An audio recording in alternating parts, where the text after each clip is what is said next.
കളിക്കളത്തിലെ പരിക്കുകളെ ഇനി പേടിക്കേണ്ട. എല്ലാവിധ സ്പോർട്സ് ഇഞ്ചുറികൾക്കുമുള്ള സമഗ്ര പരിഹാരം ഇവിടെയുണ്ട്. ABC orthopaedic hospital, near Kairali theatre, Calicut road, Manjeri.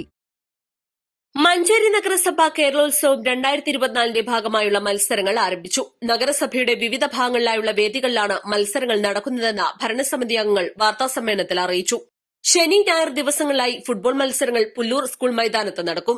Games മത്സരങ്ങൾ 14-ന് ബോയ്സ് സ്കൂൾ മൈതാനത്ത് നടക്കും. 15-ന് കലാമത്സരങ്ങളും അരങ്ങേറും. ബാഡ്മിന്റൺ മത്സരത്തിന് മാലാംകുളം DBA അക്കാദമി വേദിയാകും. വിവിധ ഇനങ്ങളിലായി 2337 പേരാണ് ഇതിനോടകം രജിസ്റ്റർ ചെയ്തത്. നഗരസഭയുടെ കേരളോത്സവ ചരിത്രത്തിൽ ആദ്യമായാണ് ഇത്രയും പങ്കാളിത്തം ഉണ്ടാകുന്നതെന്ന് നഗരസഭാ ഭരണസമിതി അംഗങ്ങൾ പറഞ്ഞു. ക്രിക്കറ്റ്, ചെസ് മത്സരങ്ങൾ പൂർത്തിയായി.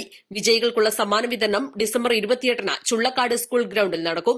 കലാവിരുന്നും അരങ്ങേറും. നമ്മുടെ ബൈ ഇലക്ഷനുമായി ബന്ധപ്പെട്ടതുകൊണ്ടാണ് നമ്മളിത് തുടക്കത്തിൽ ഇതൊരു ഉദ്ഘാടന ചടങ്ങൊന്നും നടത്താതിരുന്നത്. ആ വാർഡിൽ മാത്രമേ ഉള്ളൂ പെരുമാറ്റച്ചട്ടം എങ്കിലും ഞങ്ങൾ അത് നടപ്പിലാക്കി സമാപനം വലിയ പരിപാടിയാക്കി നടത്തി. മഞ്ചേരി നഗരസഭയിൽ നടക്കുന്ന കേരളോത്സവം ഇപ്രാവശ്യം കുറച്ച് വ്യത്യസ്ത രീതിയിൽ നടത്തണം എന്നുള്ളൊരു ആശയമായിട്ടാണ് ക്ലബ്ബുകളടക്കം ആളുകൾ മുന്നോട്ട് വന്നിട്ടുള്ളത്. അതിന്റെ ഭാഗമായി ആദ്യം തന്നെ നടത്തുന്ന പരിപാടികളുടെ കൂടെ ഒരു ദിവസം ഒരു ഇനം മാത്രം നടത്തിക്കൊണ്ടുള്ള ഒരു പരിപാടിയാണ് ഉദ്ദേശിച്ചിട്ടുള്ളത്. ഇപ്പോൾ ക്രിക്കറ്റ് നടക്കുന്നത് ക്രിക്കറ്റ് മാത്രം, ഫുട്ബോൾ നടക്കുന്നത് ഫുട്ബോൾ മാത്രം. ഇപ്പം നാളെ ഫുട്ബോളും ഷട്ടിൽ ബാഡ്മിൻ്റണും നടക്കുന്നുണ്ട്.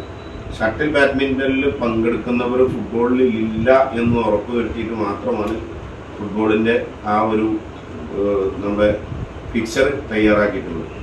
ഇതിൻ്റെ മറ്റൊരു വ്യത്യസ്തത എന്ന് പറഞ്ഞാൽ മഞ്ചേരിയിൽ മാത്രം ഒതുങ്ങിക്കൂടാതെ നഗരസഭയുടെ വിവിധ പ്രദേശങ്ങളിലാണ് ഇപ്രാവശ്യം പരിപാടികൾ നടത്തുന്നത്. ഫുട്ബോൾ നടത്തുന്നത് രാമംകുളത്തും പുല്ലൂരും കൂടിയാണ്.